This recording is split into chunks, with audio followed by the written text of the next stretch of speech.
داؤد کو ساؤل کی وفات کی خبر ملتی ہے۔ اور ساؤل کی موت کے بعد جب داؤد امالیکیوں کو مار کر لوٹا اور داؤد کو سکلاج میں رہتے ہوئے 2 دن ہو گئے، تو تیسرے دن ایسا ہوا کہ ایک شخص لشکر گاہ میں سے ساؤل کے پاس سے پیراہن چاک کیے اور سر پر خاک ڈالے ہوئے آیا، اور جب وہ داؤد کے پاس پہنچا تو زمین پر گرا اور سجدہ کیا۔ داؤد نے اس سے کہا، تو کہاں سے آتا ہے؟ اس نے اس سے کہا، میں اسرائیل کی لشکر گاہ میں سے بچ نکلا ہوں۔ تب داؤد نے اس سے پوچھا، کیا حال رہا؟ ذرا مجھے بتا۔ اس نے کہا کہ لوگ جنگ میں سے بھاگ گئے اور بہت سے گرے اور مر گئے، اور ساؤل اور اس کا بیٹا یونتن بھی مر گئے ہیں۔ تب داؤد نے اس جوان سے جس نے اس کو یہ خبر دی کہا، تجھے کیسے معلوم ہے کہ ساؤل اور اس کا بیٹا یونتن مر گئے؟ وہ جوان جس نے اس کو یہ خبر دی کہنے لگا کہ میں کوہ جلبوع پر اتفاقاً وارد ہوا، اور کیا دیکھا کہ ساؤل اپنے نیزے پر جھکا ہوا ہے اور رتھ اور سوار اس کا پیچھا کیے آ رہے ہیں۔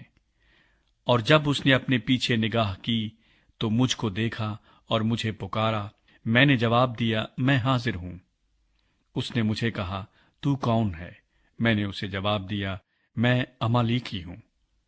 پھر اس نے مجھ سے کہا، میرے پاس کھڑا ہو کر مجھے قتل کر ڈال، کیونکہ میں بڑے عذاب میں ہوں اور اب تک میرا دم مجھ میں ہے۔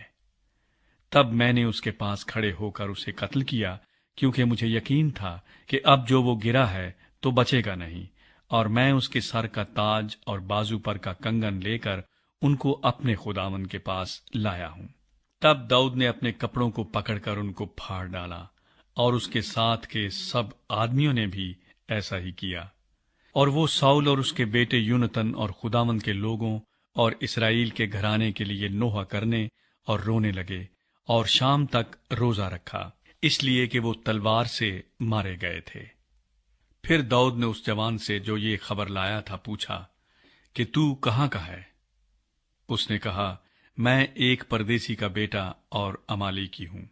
داؤد نے اس سے کہا، تو خداوند کے ممسوح کو ہلاک کرنے کے لیے اس پر ہاتھ چلانے سے کیوں نہ ڈرا؟ پھر داؤد نے ایک جوان کو بلا کر کہا، نزدیک جا اور اس پر حملہ کر۔ سو اس نے اسے ایسا مارا کہ وہ مر گیا۔ اور داؤد نے اس سے کہا، تیرا خون تیرے ہی سر پر ہو، کیونکہ تو ہی نے اپنے منہ سے آپ اپنے اوپر گواہی دی اور کہا کہ میں نے خداوند کے ممسوح کو جان سے مارا۔ ساؤل اور یونتن پر داؤد کا نوحہ۔ اور داؤد نے ساؤل اور اس کے بیٹے یونتن پر اس مرثیے کے ساتھ ماتم کیا، اور اس نے ان کو حکم دیا کہ بنی یہودا کو کمان کا گیت سکھائیں۔ دیکھو، وہ یاشر کی کتاب میں لکھا ہے، اے اسرائیل، تیرے ہی اونچے مقاموں پر تیرا فخر مارا گیا۔ ہائے، زبردست کیسے کھیت آئے، یہ جات میں نہ بتانا۔ اسکلیون کے کوچوں میں اس کی خبر نہ کرنا، نہ ہو کہ فلسطیوں کی بیٹیاں خوش ہوں، نہ ہو کہ نامختونوں کی بیٹیاں فخر کریں۔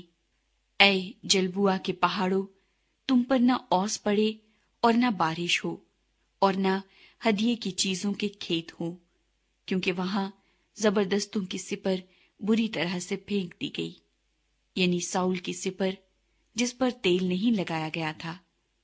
مقتولوں کے خون سے، زبردستوں کی چربی سے یونتن کی کمان کبھی نہ ٹلی، اور ساؤل کی تلوار خالی نہ لوٹی۔